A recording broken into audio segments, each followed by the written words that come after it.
Busco um amigo que me diga sempre a verdade, que não camufle os meus defeitos, que não despreze minhas lágrimas.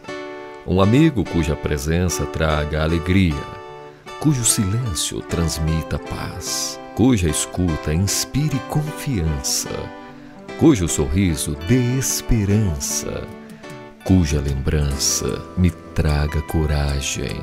Um amigo ao qual eu possa pedir desculpas 1, 2, 3 vezes, que não me seja mestre nem discípulo. Um amigo que conserve a sua intimidade sem esconder o seu pranto, que ao amanhecer me diga bom dia, mas me abra o seu coração com um amável sorriso.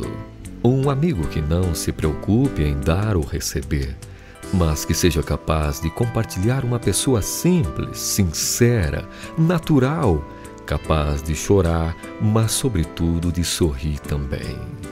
Busco um amigo que seja uma centelha da bondade de Deus.